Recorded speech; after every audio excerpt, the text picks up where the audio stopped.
Bunları açığa çıkartayım.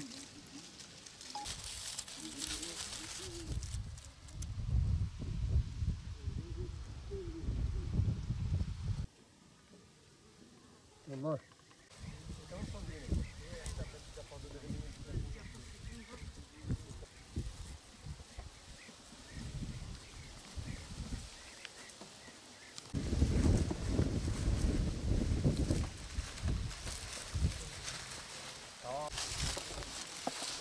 Soracağım.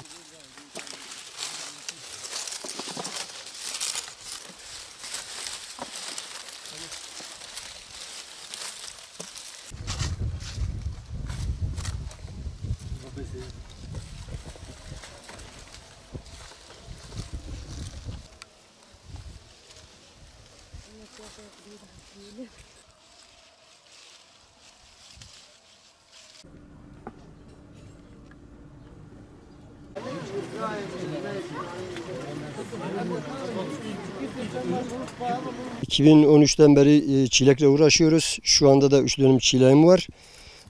Gerçekten çilek geliri çok güzeldir. Çok temiz bir iştir. En azından yani batı ilerine gidip çalışacaklarımıza en azından tarlamızda çalışıyoruz. Çilek 2 dönemden ekiyoruz. Biri Mart'ta ekiyoruz birinci etap. İkinci etap 15 Ağustos'tan sonra. Ekim'in sonlarına doğru bitiyoruz. Yani bitiriyoruz bu işi. İlk hasatımız Mayıs'ın ilk haftasından başladık. Hala da devam ediyoruz. Allah'ın izniyle Kasım'ın sonlarına doğru don düşeceğine kadar hasatımız devam ediyor. Günlük artık şeye bağlı, komisyoncularımıza bağlı. Kimisi 100 kilo istiyor, kimisi 50 kilo istiyor, kimisi 200 kilo istiyor. Artık onlara göre çilek topluyoruz. Böyle satıyoruz. Kilo bir ara 5,5'a kadar indi. Şu anda kilo 7'dir.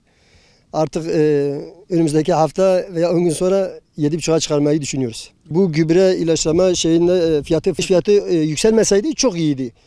Ama mesela atıyorum geçen sene 180 liraya aldığımız gübreyi bu sene 400 lira alıyoruz. Yani çileği ona da satarsan yani ancak seni kurtarır.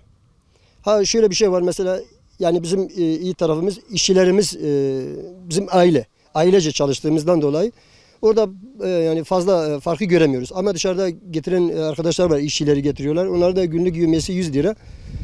Yani kurtarmıyor adamları.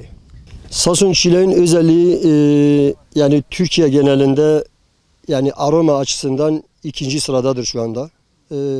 Gerçekten çok güzel çilekler var. Tadı da çok güzel.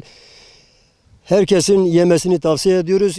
Buraya gelip tarlada görsünler. Çileğimizi çevrede olan komisyoncular mesela Erzurum'a gidiyor, Van'a gidiyor, Mardin'e gidiyor, Muş'a gidiyor.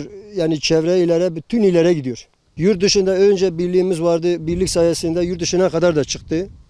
Batı ilerine de tırlarla gelip götürüyorlardı. Şu anda hani sonbahara doğru gidiyoruz.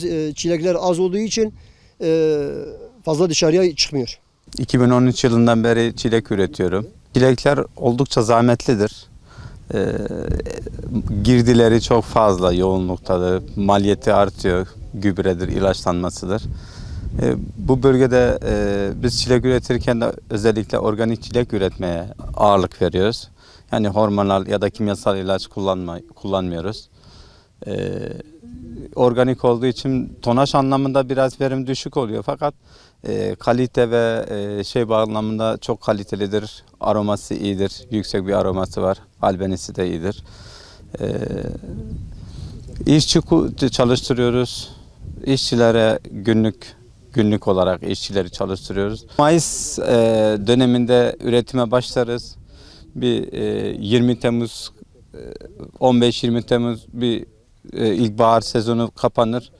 Yazın biraz daha bitki dinlenmeye geçtiği için bir bakım yapılır. Kollar alınır. Ondan sonra işçiliği temizlemesi, o temizliği yapılır.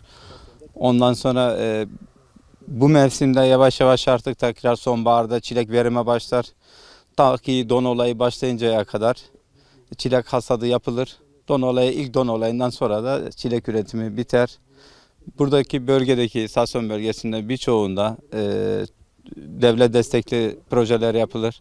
Önceden bir 2013 yılında falan 12-13'ünde ve daha öncesinde devlet %100 hibeli proje veriyordu. Şu anda sadece %70 o da fidan ve mal saylon desteğini veriyor.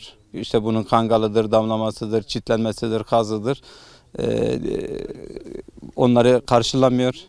Yalnız bizim üretici olarak hem gübre ve ilaçlama konusunda bir destek gereklidir. Şu anda çilek bölgenin en iyi, daha doğrusu en geniş kapsamlı geçim kaynağı olmuş durumdadır. Biz çileği Mayıs'ın başında hasada başlarız. En yoğunluklu olduğu dönem Mayıs ayıdır. Mayıs'ın başında tonaj anlamında yaklaşık günlük bir 7-8 dekalık alanda, 7-8 dönümlük bir alanda yaklaşık olarak 1500 kilo topluyoruz. Kilosunu 7 lira, 6,5 ile 7,5 artı çileğin kalitesine göre, albedisine göre, işçiliğine göre bunu komisyonculara satılır. Toplanan çilekler komisyoncuya satılır, pazarlanır. Komisyoncu onu götürüp komisyonda marketlere, bu çevre illere de gider. Erzurum'dan Muş'a kadar, Van'dan, Elazığ'dan, Malatya'ya, Urfa'ya, Antep, hatta daha batıdan da Karadeniz bölgesinden de gelen komisyoncular oluyor. Biz çileği mesela komisyoncuya satarken kilosunu 6,5 ile 7,5 arasında değişiyordu bu yıl fiyatlar. Ama marketlere gittiğinde 14 ile 16 lira arasında bir fiyat değişikliği görüyordu tezgahlarda. O aynı bizim ürettiğimiz çilek 16 liraya kadar da çilek fiyatını gördük tezgahlarda. Burada baya bir uçurum vardı. Sebebimiz şudur, mesela İl Tarım tarafından istediğimiz düzenli bir aslında işin ehli, yani tam şey olan bir mühendislerin bir grup şeklinde ya da bir iki kişiden veya birkaç kişiden oluşacak bir grup şeklinde düzenli bir tarlaların kontrolü yapılması. Çünkü yerinde müdahaleler her zaman bahçeyi kurtarır.